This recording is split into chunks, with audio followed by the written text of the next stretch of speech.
महाराष्ट्राचा।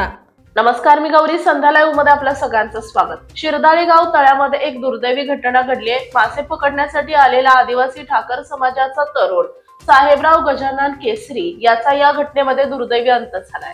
गेली अनेक वर्ष शिरदाळे नजीक असलेल्या ठाकर समाजातील अनेक लोक मासे पकडण्यासाठी तलावात येत असतात। आज देखील वरील व्यक्ती आपल्या जोडीदारासह आली होती। यावेळी ही दुर्दैवी घटना घडली आहे आणि यात या तरुणाचा अंत झालाय। घटना घडल्यानंतर त्याची माहिती परिसरात पसरली। दुपारची वेळ असल्यानं त्या ठिकाणी जास्त कोणी उपस्थित नव्हते, परंतु जशी जशी माहिती पसरली तशी गर्दी वाढत गेली। परंतु तळ्यात बुडालेला तरुण नक्की कुठे आहे याचा थांगपत्ता कोणाला नव्हता।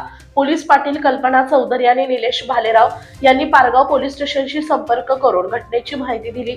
तसेच नामदार दिलीपराव वळसे पाटील यांच्या कार्यालयाशी संपर्क करून माहिती दिली। त्या ठिकाणावरून जिल्हा परिषद सदस्य विवेक वळसे पाटील आणि रामदास वळसे पाटील यांनी NDRF संपर्क केला, तर पंचायत समिती सदस्य अंकिता वाळुंज यांना घटनेची माहिती मिळताच त्यांनी घटनास्थळी धाव घेऊन घटनेची माहिती घेतली। पोलीस यंत्रणा देखील तातडीने लोहकरे साहेबांच्या मार्गदर्शनाखाली रुग्णवाहिकेसह घटनास्थळी हजर झाले। पहिल्यांदा एका युट्यूबच्या साह्यानं 2-3 तरुण पाण्यात गेले। त्यात स्थानिक तरुण सचिन तांबे देखील होता, परंतु त्यांना काही मिळाले नाही।